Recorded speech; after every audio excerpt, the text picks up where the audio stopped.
Hey guys, Billy Davidson here with Davidson Pressure Washer Painting, Hammond, Louisiana. Thanks for joining us in this video today.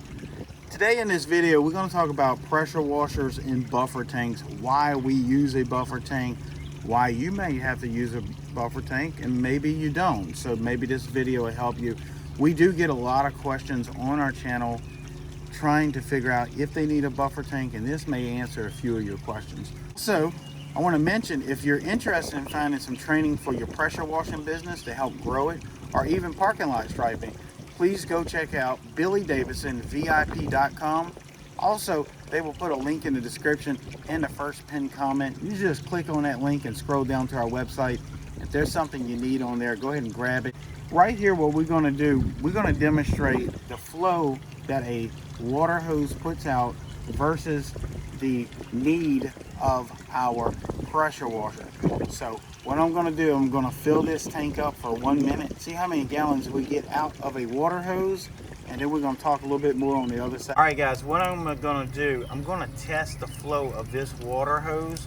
And this water faucet happens to be a really good flow, so this would feed a machine, but it may not. So we're going to see how much it takes over a 1 minute period of time to fill this tank, and we're going to talk to you about that. So here we go. We got a stop clock going as we go now.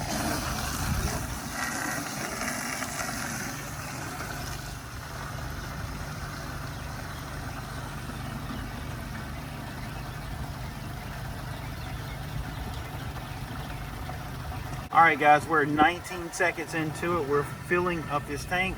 We're going to see how much water we can capture in 60 seconds.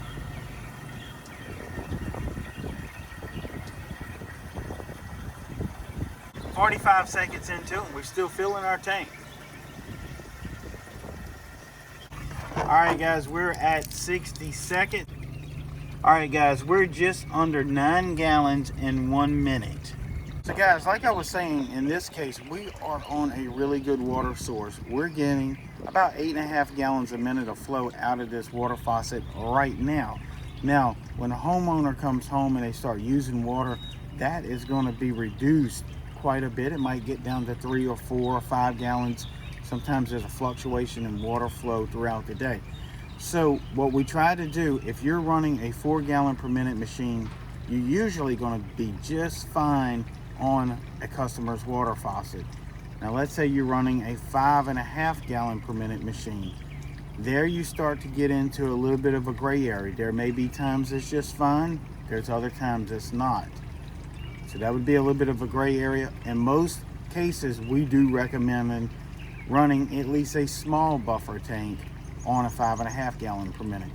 Now in this case, we have some 12 and 13 gallon per minute machines. You may also have an 8 gallon per minute machine.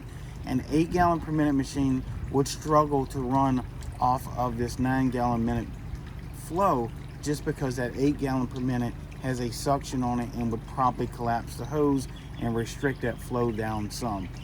Now that being said, the buffer tank is designed to fill this buffer tank while we're constantly feeding the tank. All right guys, so the concept here is to fill this buffer tank. Usually we want to get about 50 to 75 gallons in the tank before we start the machines.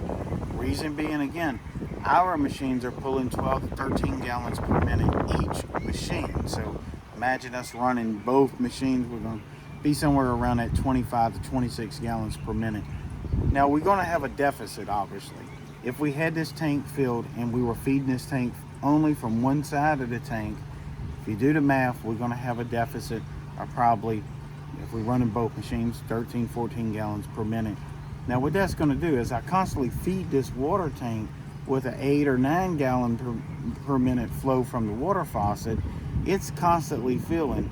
Now when my machine's running, it's drawing more than what that water hose could put out. And also, more importantly, it's not sucking on that water hose, trying to collapse that water hose, because these machines have a tremendous amount of suction on it. So what happens, the water tank feeds the pressure washer, the water hose feeds the water tank. If we did it any other way, we would ruin our machines very quickly. And what I mean by very quickly, within seconds or even minutes. You don't have very long. Now again, backtracking a little bit, most guys don't have this type of equipment we have, but if you have a 4 gallon per minute machine, you should be fine running it off of a customer's water faucet. If you have any concerns about it, do a bucket test like you just seen with us. And again, in our bucket test, we have a phenomenal water flow at this residence, and we're grateful for it. But this is not always the case. I have tested it before. We only get 3 gallons a minute, maybe only 5 gallons per minute. There again, that 5.5 gallon per minute machine would need a small buffer tank. Usually 50-60 gallons is sufficient for a 5.5 gallon per minute machine. The 8 gallon per minute machines, you want a buffer tank of at least 100 gallons.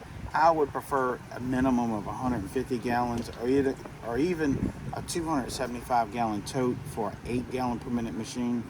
Now when you get into these larger machines that push 11, 12, 13 gallons per minute, you can see this tank behind us is about a 330 gallon tank, so that's more recommended.